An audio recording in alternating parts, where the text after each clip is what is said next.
It's a gray October morning in 1961, and young Mick Jagger is waiting at Dartford Station, cradling a stack of blues records. Across the platform he spots Keith Richards, an old schoolmate from years before, carrying records of his own Chuck Berry, Muddy Waters, those rare finds that English kids could only dream of back then. The two exchange awkward greetings, not knowing they're about to change rock history. In their hands were the sounds of rebellion and grit, the very soul of American blues in a country just beginning to warm to its raw, soulful edge. They started meeting to play music, diving into the sounds of Little Richard and Howlin' Wolf. In dingy clubs, night after night they lost themselves to the thunder of blues, pounding out riffs and lyrics. Keith, single-minded and intense, would work his fingers raw on a guitar, studying every note. Mick, on the other hand, was already dreaming of something bigger: a world stage, the thrill of fame, and the kind of spotlight that stretched far beyond London's gritty clubs. Keith wanted the soul of the blues, while Mick wanted the world to hear it. Even in those early days, the contrast was stark. Keith's obsession was with the music itself, while Mick's mind was half in the music and half on what it could bring them. Mick's ambitions didn't always sit well with Keith. But despite their differences, the music bound them, setting the stage for a partnership that would shake the world, for better or worse.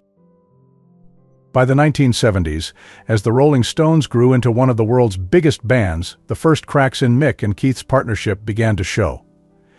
Keith, true to his anti-establishment spirit, lived as a reckless rock icon, rejecting the traditional responsibilities of fame and showing little interest in public relations. Mick, meanwhile, took on a broader role, managing the band's image with precision and often steering their musical direction toward the mainstream. This was not just a difference in lifestyle, it was a conflict of ideology. Where Keith saw music as a near-religious calling, Mick viewed their success as a platform to expand, evolving their sound and keeping the Stones relevant in a rapidly changing musical landscape. Tensions hit a boiling point in 1977 when Richards was arrested for heroin possession in Toronto.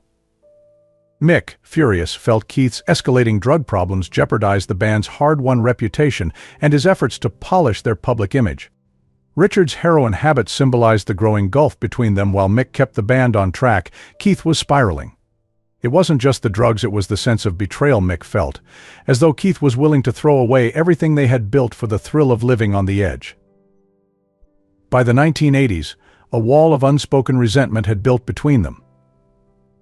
The release of Undercover in 1983 only deepened their rift, as the sessions revealed how irreconcilable their creative differences had become. Producer Chris Kimsey worked out a painstaking schedule, arranging for Mick to record during the day while Keith took over at night, a move that highlighted just how volatile their partnership had grown.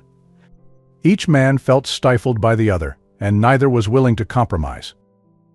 In 1985, Mick decided to step out with a solo album, She's the Boss. To Keith, this wasn't just a side project, it was a direct hit to the heart of the Rolling Stones. Keith responded publicly, calling Mick Her Majesty. In a mocking tone, a bitter reference to Mick's growing ambition and self-importance. Keith felt abandoned, almost like Mick was willing to step over him in his climb to fame. The strain between them was no longer just professional, it was personal, and it was painful. Their partnership seemed broken beyond repair. In 2010, when life hit the shelves, fans expected a raw account of rock and roll history, but few were prepared for the deeply personal insights Keith Richards offered on Mick Jagger. Richards recounted their partnership with a mix of nostalgia and simmering resentment, laying bare the tension that had lingered since the 1970s. Keith didn't hold back, dissecting Mick's solo ambitions and his intense need for control, both of which Keith saw as a constant threat to the band's unity. In some passages, Keith's words are edged with sarcasm, a reluctant acknowledgement of Mick's talent interwoven with a palpable bitterness over the times Mick seemed to sideline the Stones in favor of his own pursuits. As he noted Mick's quirks and eccentricities, Keith seemed to remind the world and maybe Mick himself that he was still watching, still keeping Mick accountable to their shared legacy. For Mick, reading life was like seeing decades of unresolved conflict flash before his eyes. He hadn't expected such a public airing of their private struggles, and the memoir forced him to confront just how deeply their differences had hurt them both. Mick saw the recounting of his solo work and ambition as attacks on his character, as if Keith were painting him as someone who would abandon their bond for personal gain. But even Mick couldn't deny that, amid the criticism, there was something unexpectedly heartfelt. Keith's comparison of their relationship to that of bickering siblings struck a chord, revealing a raw tenderness that hinted at how much Mick meant to him, despite it all. The reconciliation, when it came, was understated and away from the spotlight, reflecting the years they'd spent learning to navigate each other's egos. There was no headline-making reunion, no televised apology, just a slow rebuilding of trust as Mick and Keith returned to the studio. Their silent truce reflected a profound, almost wordless understanding, a realization that they needed each other to do what they loved most.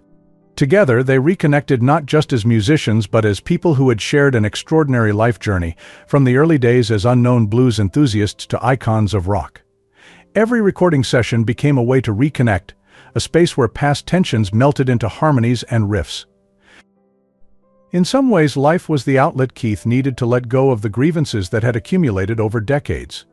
The act of putting pen to paper, of openly acknowledging the highs and lows of their partnership, was cathartic, clearing the path for them to embrace a new phase. Moving forward didn't mean forgetting the past, but rather learning to see it in a different light. Their shared history became a foundation on which they could rebuild, each respecting the other's role in a legacy that had come to define rock music itself. This silent reconciliation, never formally acknowledged, was the kind of peace only two people who had fought bitterly and loved deeply could share. As Mick and Keith moved into their 80s, their partnership transformed from a fierce rivalry into an unspoken truce built on decades of history. What began as a struggle for control over the Stones' sound and image evolved into a quiet, bittersweet understanding, laced with lingering tension and mutual admiration. Hackney Diamonds, released in 2023, symbolizes this shift. It captures the way both men have learned to embrace each other's differences, Mick's penchant for reinvention and Keith's dedication to raw blues, and direct them towards a shared purpose. This balance of forces, once a source of fiery conflict, now fuels a dynamic that has kept the Stones relevant across generations. Richard's famous description of Mick as a silly sod carries a lifetime of meaning, an almost brotherly mix of exasperation and affection. This phrase speaks to the constant tug-of-war between Mick's ambition and Keith's loyalty to the band's roots. Fans today see two legends on stage, each nodding to their younger selves while acknowledging the ways they've weathered storms together. Their personalities, as different as fire and ice, continue to clash and complement each other, adding layers to the Stones' legacy that no single artist could achieve alone.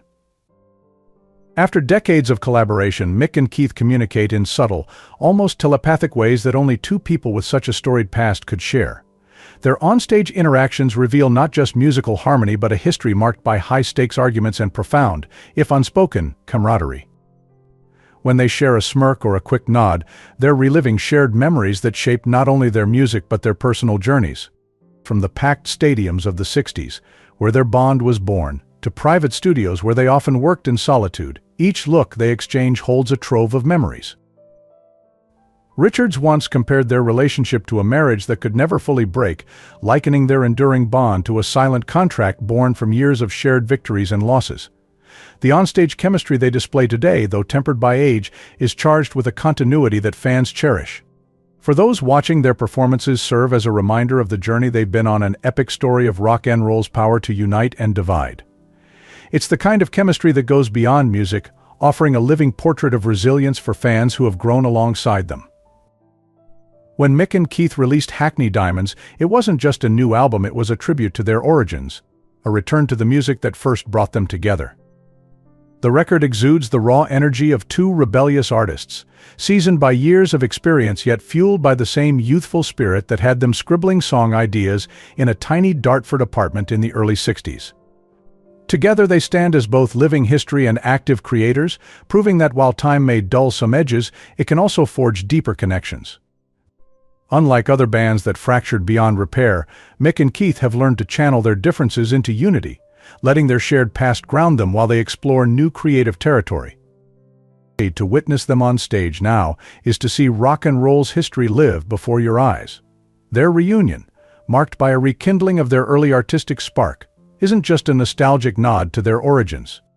It's a testament to the power of shared history and artistic vision, proof that while time and fame can strain even the closest relationships, they can also give rise to something enduring.